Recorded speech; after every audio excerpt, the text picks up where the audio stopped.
Cerita diawali di sebuah kota kecil bernama Iver, di mana kita diperlihatkan sepasang lansia Jerry dan Marge Selby yang lagi asik naik truk pick up ke minimarket. Tujuan mereka bukan mau beli sembako tetapi mau memborong tiket lotre. Usut punya usut, si Abah Jerry ini ternyata menemukan cheat kode atau celah matematika yang membuat mereka bisa memprediksi kemenangan dan auto win streak melawan bandar lotre. Namun cerita manis ini gak langsung dimulai dari sana, sebab kita dibawa flashback terlebih dahulu ke masa-masa suramnya Jerry, yang mana diceritakan awalnya Jerry ini adalah karyawan teladan di pabrik sereal. Tiap pagi buta ia sudah bangun buat kerja, rutinitas yang sudah ia jalanin sejak zaman SMA. Tetapi sialnya hari itu feelingnya sangat tak enak, dimana saat menghadap dewan direksi, Jerry berusaha meyakinkan mereka kalau otaknya masih tajam dan tenaganya masih roso. Namun sayang, para petinggi perusahaan malah memaksa ia untuk pensiun dini dengan alasan klise yang padahal intinya Jerry sudah dianggap tua dan harus angkat kaki, dan Jerry pun resmi jadi pengangguran.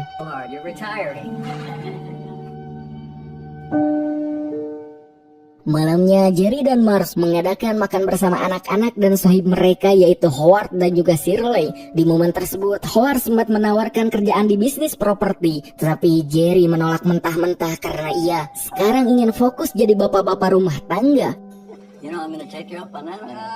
Yeah, you wanna show pop up right now? Suasana semakin meriah saat cucunya ngasih kado pensiun berupa perahu nelayan glowing. Jerry pun terlihat terharu, meski ia pun diam-diam curhat kepada Marge kalau kado tersebut sebenarnya sangat gak guna. You want this one? Sebulan berlalu, perahu itu cuma jadi pajangan keratan di halaman rumah.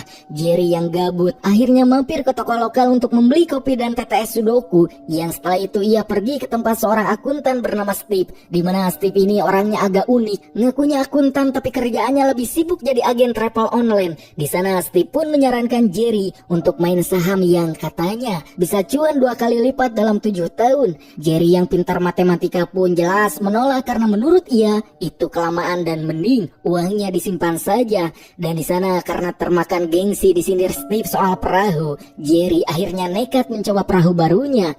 Ia pun menyeret perahu tersebut memakai truk ke sebuah sungai. Akan tetapi namanya lagi apes, Jerry lupa menarik rem tangan yang alhasil truknya malah nyelonong mundur mau nyebur ke air. Jerry pun panik setengah mati lalu loncat masuk kabin dan ngegas truknya ke depan sampai lupa kalau perahunya masih diikat di belakang yang membuat semuanya jadi kacau. Rungsing plus kesel, Jerry balik lagi ke toko untuk ngopi dan nenangin diri. Dan disinilah takdir bekerja. Saat lagi bengong, Jerry tak sengaja menyimak penjelasan kasir tentang aturan lotre bernama Windfall, yang ternyata kalau jackpot menyentuh angka 2 juta dolar dan gak ada yang tembus 6 angka, duitnya bakal tumpah ke bawah alias dibagi ke pemenang yang cuma dapat 3 atau 4 angka. Seketika itu juga otak jenius Jerry langsung loading cepat. Naluri matematikanya bergejolak. Ia pun mencoret-coret tisu di meja dan menemukan fakta gila. Jikalau main di minggu Ramadan, ia bisa mendapatkan cuan gede dengan jaminan kemenangan yang pasti, yang tanpa pikir panjang. Jerry langsung lari menemui Steve untuk menjelaskan teorinya. Ia pun memaparkan jikalau celah ini nyata karena bandar gak sadar ada bug di sistemnya. Tetapi dasar si Steve yang otaknya pas-pasan, ia malah mengira coretan Jerry itu kayak tulisan orang gila, dimana Steve tetap ngeyel kalau itu mustahil karena ia percaya ada sekantor orang pintar yang menjaga angka lotre. Mendengar tanggapan Steve membuat Jerry gigi deg, sebab Steve yang seorang akuntan menurut Jerry tak mengerti sama sekali tentang matematika dasar. If you are my accountant.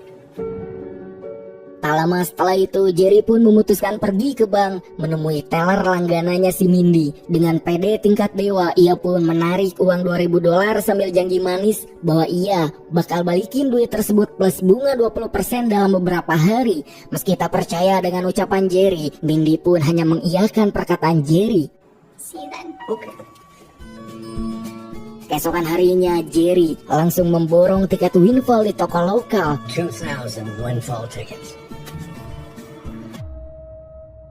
Malam harinya ia terus mantengin TV, sibuk mencatat angka keluar di buku kecilnya, di mana saat Marge masuk kamar, Jerry panik dan buru-buru menutup bukunya.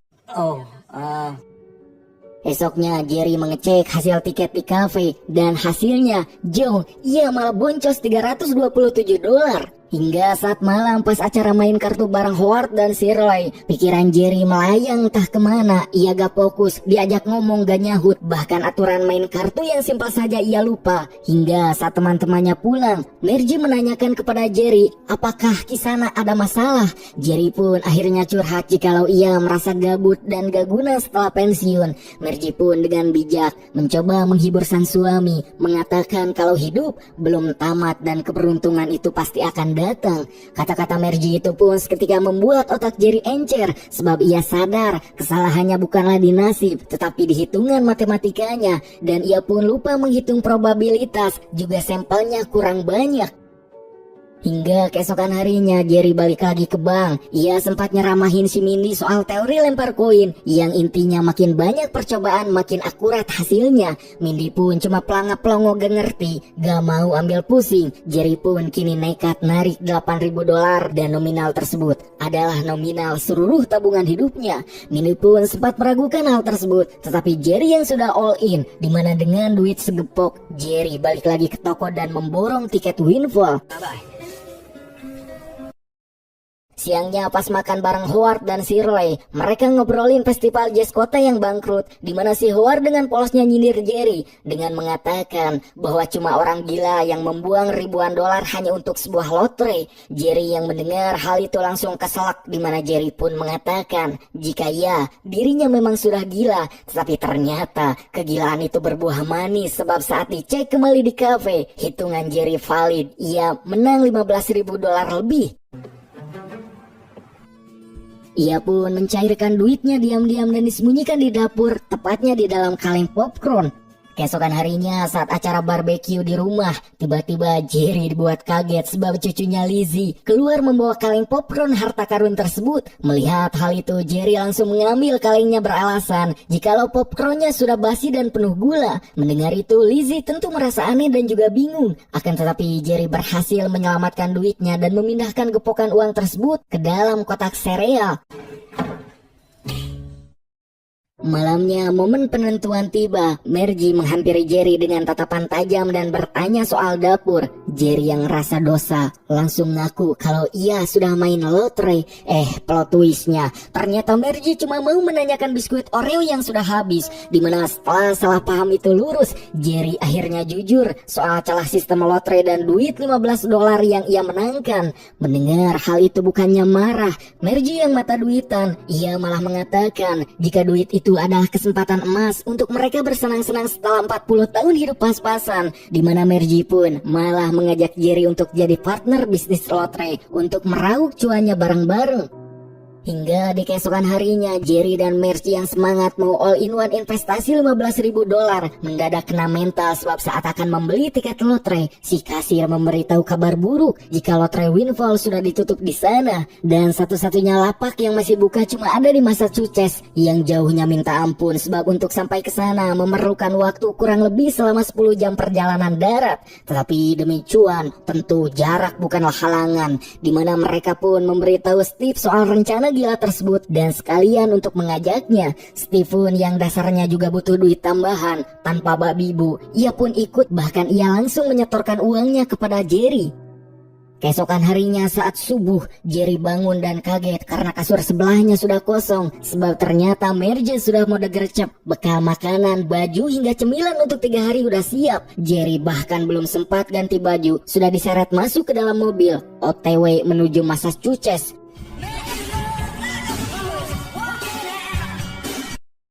Perjalanan panjang itu mereka nikmati layaknya lagi healing sampai akhirnya mereka menemukan pom bensin yang ada mesin windfallnya. Di sana mereka bertemu pemilik toko bernama Bill, di mana Jerry langsung to the point. Ia akan membeli 8.000 tiket seharga $16.000. Si Bill tentu kaget, lalu mengatakan jika mesinnya sangat lemot dan hanya bisa mencetak 1.000 tiket per jam. Jadi kalau mau 8.000 tiket, mereka harus nongkrong di sana selama 8 jam nonstop. Mendengar hal itu, Jerry pun setuju dan akan menunggu di sana. I can do it. Malamnya mereka menginap di motel murah. Hingga di sana terlihat mata mereka langsung tertuju ke sebuah TV dengan tangan menyortir ribuan tiket satu persatu sampai pagi. Dan kerja keras sebagai kuda itu terbayar lunas sebab mereka berhasil menang $21.000, untung bersih $5.000 alias balik modal plus cuan gede. $21,043. Jerry pun langsung nyairin duit tersebut di kantor lotre Massachusetts. Di sana Margie sangat kegirangan sebab ia mikir, jangan-jangan cuma mereka berdua di dunia ini yang sadar sama celah emas tersebut. Scene kemudian berpindah ke asrama Harvard. Di sana ada mahasiswa jenius bernama Tyler yang lagi ngerjain tugas kuliah soal peluang lotre. Teman sekamarnya meremehkan tugas soal lotre tersebut sebab merasa topik yang Tyler kerjakan hanyalah sampah. Akan tetapi saat Tyler tak sengaja mengecek tiket windfall dan memasukkan datanya, matanya langsung hijau. Ia sadar bahwa ada celah matematika yang sama persis seperti yang ditemukan oleh Jerry. Balik lagi ke Jerry dan Merce. Di perjalanan pulang, Merce dapat wangsit. Ia mulai berpikir, jika hanya main sendirian, modalnya terbatas, untungnya juga terbatas. Margie pun mempunyai sebuah ide brilian untuk mengajak satu kampung patungan, yang mana Margie berasumsi, jika makin gede modal, maka makin gede juga kemungkinan menangnya. Mendengar rencana tersebut, tentu Jerry langsung setuju. Maybe you were meant to be here. The day would come when you could help them. The better the odds. Hingga sesampainya di rumah, mereka langsung membuat perusahaan legal bareng Steve namanya GS Investment Strategis, di mana harga sahamnya dipatok $500 per lembar. Di sana Jerry pun mulai presentasi di kedai lokal, mengajak warga untuk invest. Di sana terlihat ada satu warga namanya Raj yang lagi bokeh, gak punya duit tapi pengen ikut invest. Akhirnya Raj membayar saham memakai motor ATV. Jerry pun tak mempermasalahkan hal tersebut, dan Howard serta Shirley juga ikut gabung setelah diyakinkan kalau bisnis ini legal dan pajaknya dibayar tertib. Anak cewek mereka Dawn juga ikut join tanpa banyak tanya. Namun beda cerita dengan anak laki-lakinya si Dog. Saat Jerry menawari Dog menolak mentah-mentah sebab ternyata Dog ini mempunyai daddy issue karena ia masih dendam kesumat kepada Jerry sebab ketika kecil saat ia ingin bermain bola sama sang ayah, Jerry malah menyuruh Dog untuk memilihkan koin-koin untuk mencari koin langka. Dan menurut Dog, sang ayah terlalu berlebihan dengan angka sampai lupa caranya jadi bapak yang asik. Tapi untungnya cucunya si Lizzie malah antusias pengen belajar bisnis kakeknya. Lizzie bahkan langsung ditunjuk menjadi desainer logo perusahaan, di mana kini perusahaan lotre kampung ini pun resmi dimulai. Beberapa waktu kemudian, Jerry dan Merce balik lagi ke markasnya Bills, pemilik toko di Massachusetts. Kali ini mereka gak main receh. Mereka langsung meminta cetak tiket senilai $40.000. Bill tentu ngagebeg soak tak percaya. Dan ia sempat mengira jika pasangan lansia ini adalah gembong narkoba yang lagi money laundry. Akan tetapi setelah dijelaskan, jikalau mereka adalah atlet lotre profesional plus dipamerin logo perusahaan JSIS buatan cucunya, Bill pun langsung kena FOMO tertarik dengan usaha Jerry, dan Bill meminta untuk ikut bergabung.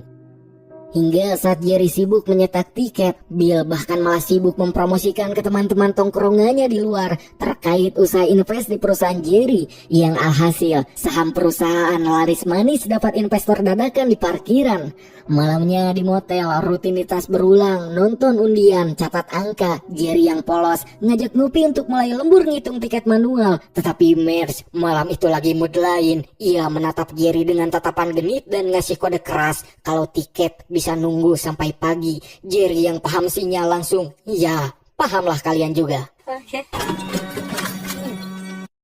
Paginya momen romantis buyar gara-gara gedoran pintu Bill. Ia membawa kabar gembira yang membuat kerjaan Jerry ringan, yaitu Jerry dan Merce gak perlu menghitung manual satu-satu sebab pihak pusat lotre sudah kirim data rekap, dan hasilnya sangat gila. Mereka menang $82.000 sebab karena Jerry memborong semua tiket di toko tersebut, yang otomatis semua hadiah masuk ke kantong mereka. Di sisi lain di Boston, seorang editor berita lagi pusing 7 keliling nuntut reporternya mencari berita viral. Sementara di kota Iver, garasi Jerry sudah seperti tempat pembuangan sampah, penuh tumpukan tiket lotre gagal yang sengaja disimpan buat jaga-jaga kalau orang pajak datang. Kemudian kita diperlihatkan jika kini satu kota makin happy, ekonomi warga mulai terangkat akibat lotre.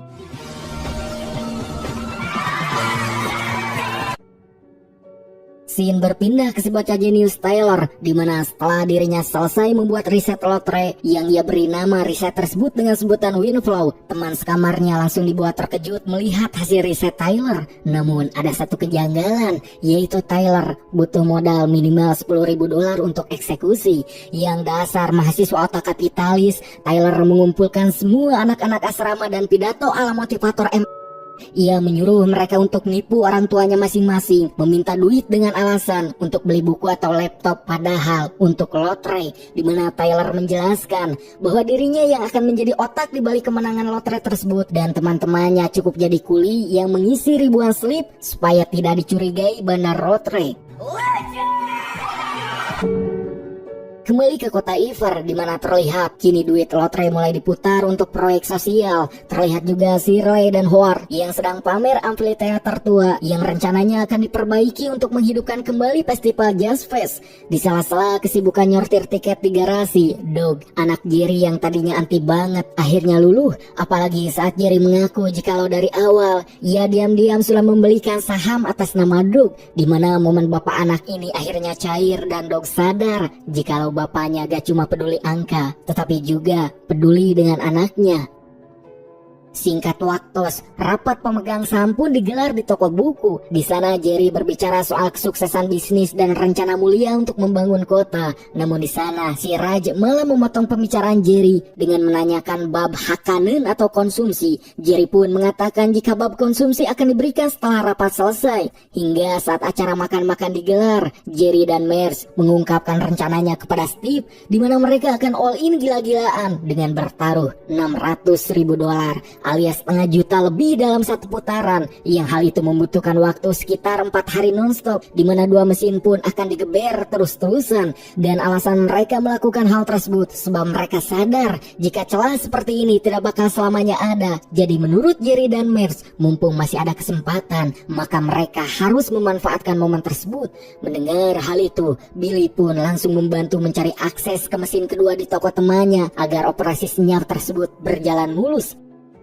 Sementara itu di kantor berita, si reporter bernama Maya akhirnya mendapatkan wangsit. Ia pun melaporkan kepada bosnya jikalau aturan lotre mengharuskan data pemenang di atas $50 itu dibuka ke publik. Dan nama Jerry pun muncul terus-terusan seperti notifikasi spam pinjol, di mana si bos dan Maya pun sepakat sebab hal tersebut bau-baunya amis karena mereka merasa heran ada seorang kakek-kakek hoki terus-menerus setiap minggu, dan mereka pun sadar pasti ada sesuatu yang tak beres.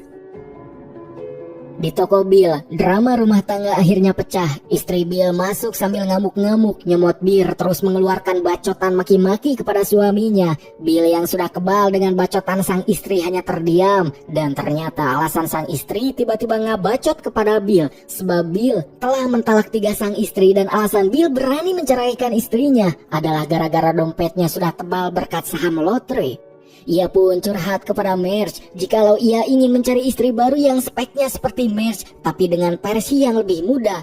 Mears yang mendengar hal itu malah memberikan wejangan tentang kodok dan pangeran, yang intinya mencari pasangan itu yang bisa bikin kita ketawa bahagia, bukan yang bikin darah tinggi.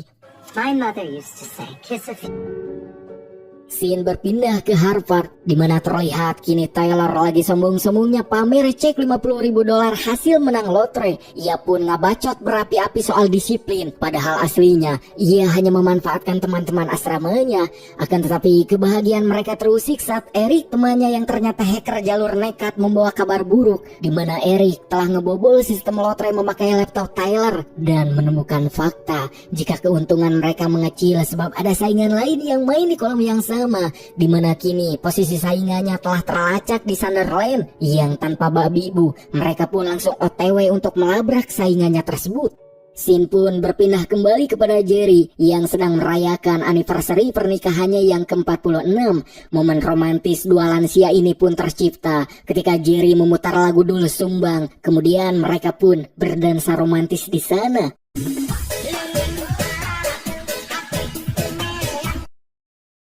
Saat lagi asik-asiknya bucin, Tyler dan Eric tiba-tiba masuk sambil ketawa sebab ekspektasi mereka yang bakal ketemu sindikat mafia sangar. Ternyata realitanya malah melihat dua pasangan lansia yang sedang asik slow dance, di mana Tyler langsung bersikap seperti sok pebisnis kakap, menawarkan Jerry untuk penggabungan modal agar untungnya dibagi dua. Tetapi tentu Jerry dengan santai menolak tawaran tersebut sebab baginya duit yang ia miliki sudah cukup dan tak perlu harus menggabungkan modal bersama Tyler.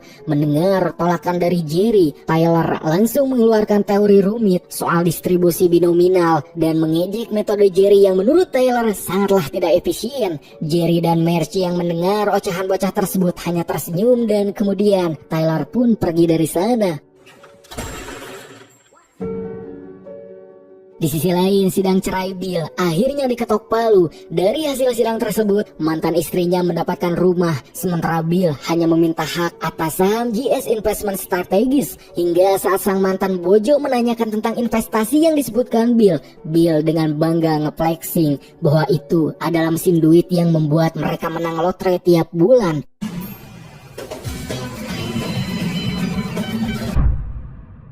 Balik lagi ke kota Iver, Raj, si warga yang tadinya bayar saham pakai ATV, curhat kepada Marge kalau ia punya mimpi manis yaitu ingin membuka toko es krim. Mendengar hal itu, Marge pun mendukung rencana Raj, dan terkait tempat sewa toko, Marge mengatakan jika nanti Jerry akan mengurusnya. Di tempat lain, Steve terlihat lagi mode flexing maksimal. Ia pamer Ferrari merah kepada Jerry, bahkan menawarkan Jerry untuk memakai mobil tersebut. Tetapi Jerry yang sadar diri dan sadar umur, ia pun menolak tawaran Steve. Hingga Jerry menceritakan terkait gangguan dari bocah-bocah Harvard, di mana Steve hanya mengatakan jika ia yakin metode kerja Rodi, Jerry, dan Marge yang menyortir tiket manual tak akan bisa dikalahkan oleh algoritma komputer manapun.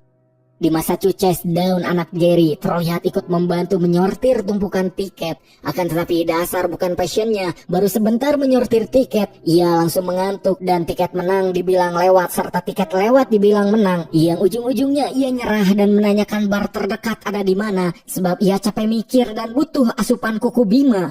Sementara itu di kantor pusat lotre, Maya si reporter mulai memojokkan CEO Grazio. Ia bertanya, kenapa ada pemain misterius dari Michigan yang hoki terus-menerus setiap bulan? Si CEO ngeles pura-pura tak tahu akan hal tersebut, yang padahal dalam hatinya ia sangat ketar-ketir karena kebobrokannya mulai ketahuan.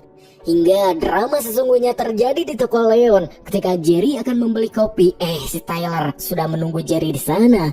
Dimana kali ini ia gak basa-basi, Tyler langsung mengancam serius Jerry dengan mengatakan agar Jerry berhenti untuk main lotre atau ia akan menghack rekening, kartu kredit, dan semua identitas tentang Jerry.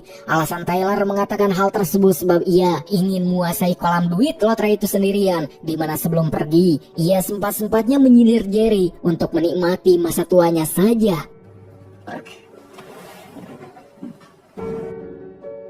Saat sampai rumah, Jerry yang kena mental pun dan takut semua tentang dirinya teretas oleh Tyler. Kemudian melihat Marge yang sudah semangat mau berangkat lagi membeli lotre, yang kemudian langsung dilarang oleh Jerry dan menyuruhnya untuk berhenti. Tetapi di sana Jerry tak mengatakan alasannya kepada Marge sebab ia takut si Tyler membawa-bawa sang istri. Malamnya di rapat pemegang saham, suasana berubah sebab Jerry berbohong kepada warga dengan mengatakan bahwa ada variabel baru yang bikin permainan lotre gak aman dan terpaksa harus berhenti untuk memainkan lotre lagi. Mendengar hal tersebut, satu ruangan langsung dibuat lemas, leles kecewa berat karena sumber cuan mereka akan hilang. Akan tetapi di sana, Leon tukang kopi langsung memberitahu Doug soal kejadian Tyler yang mengancam Jerry. Mendengar hal itu, darah Doug seketika langsung mendidih. Ia langsung menghampiri sang ayah dan langsung berkata, apakah ayah akan membiarkan bocah ingusan itu ngerampok mimpi kota ini? Jerry tertegun. Ia langsung teringat dengan momen mancing bersama Doug saat remaja, di mana ia pun berkata kepada Marge, di mana dulu saking sibuk dan ribuhnya menghitung kecepatan arus air, Jerry sampai tak mendengarkan keluh kesah Doug yang curhat tentang perempuan yang ditaksirnya. Dan di situ Jerry sadar selama ini ia terlalu sibuk melihat angka kecil sampai lupa melihat gambaran besarnya. Di rumah, Marge mengingatkan jika di akhir pekan ini akan ada rolldown lagi. Jerry yang masih ragu kemudian diberi motivasi oleh Marge dengan mengatakan bahwa Jerry jangan takut akan hal apapun yang mengganggu pikirannya, sebab bagaimanapun juga mereka berdua bahkan warga di kota di sana sudah seperti keluarga mereka sendiri dan akan mendukung Jerry bagaimanapun nanti hasilnya. Yang intinya Marge mengatakan agar Jerry jangan menyerah hanya dengan ancaman sepele tersebut karena Jerry punya Marge dan juga warga di sana akan selalu mendukungnya. Mendengar wejangan dari Marge, semangat Jerry yang tadinya padam langsung menyala kembali yang gak pakai lama. Truk pick up langsung dinyalakan, di mana pasangan lansia ini pun nekat tancap gas lagi menuju Massachusetts. Tyler si bocah Harvard sedang senyum lebar menghitung duit, akan tetapi senyumnya langsung hilang saat Eric memberitahu jika mereka tidak dapat jackpot utuh, yang ternyata Jerry dan pasukannya juga masih ikut panen di putaran yang sama. Tyler yang murka mulai menyusun rencana licik untuk memonopoli permainan, di mana idenya gila. Tyler akan memicu rolldown secara paksa dengan cara ia meminjam duit ke teman-teman bapaknya yang tajir dengan berjanji keuntungan selangit. Ia pun akan all in one $1 juta supaya sang bandar terpaksa menurunkan jackpot, di mana teman-teman kampusnya pun disuruh untuk jadi kuli tiket kembali sambil diancam jikalau mereka semua gagal maka nyawa taruhannya.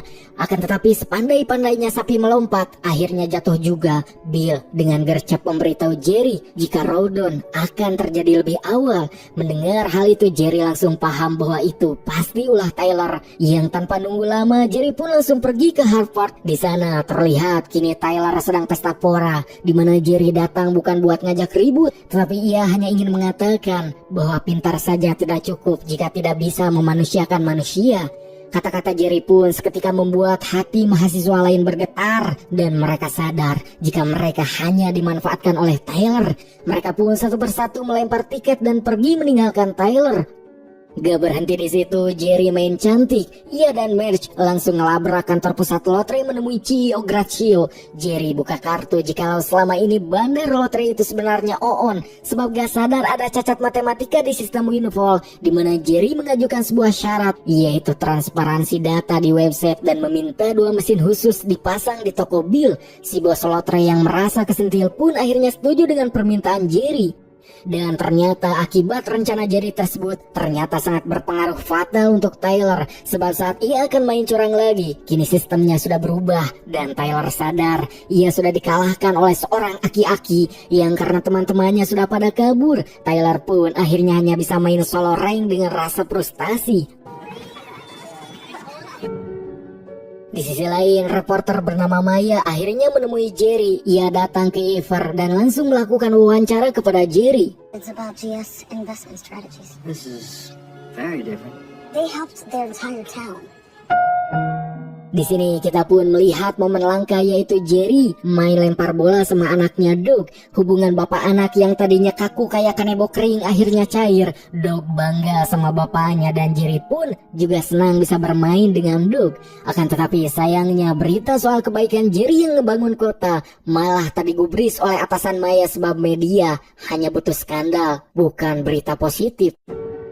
Singkatnya, tibalah hari kiamat lotre. Jerry dan Marge yang semangat mau main di toko Bill dibuat terkejut setengah mati karena mesin Winfall dicabut paksa. Izin mereka juga dicabut, yang ternyata berita soal celah lotre ini sudah viral di koran dan muka Tyler terpampang jelas sebagai biang kerok skandal. Bahkan di asrama, Tyler pun habis diamuk oleh bapaknya.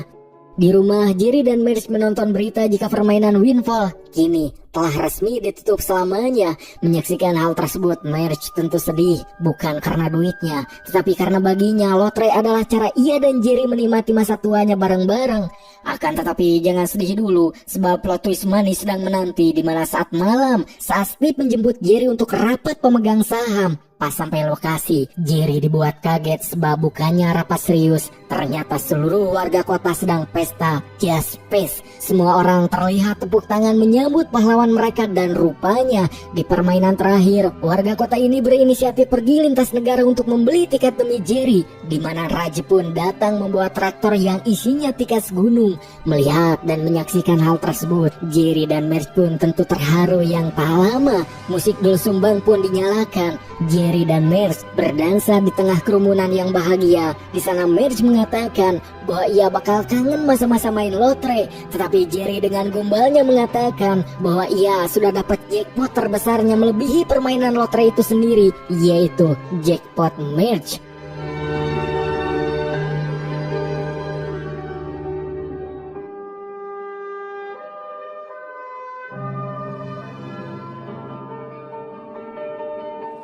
Film pun ditutup dengan Bill yang sudah hidup makmur dengan man cave mewahnya. Jerry dan Marge memakai duit hasil lotre tersebut untuk membuat bisnis pinjaman konstruksi demi kemajuan kota, yang nominal keseluruhan uang hasil dari main lotre Jerry dan komplotan sekampungnya ternyata berhasil meraup cuan sebesar 27 juta dolar.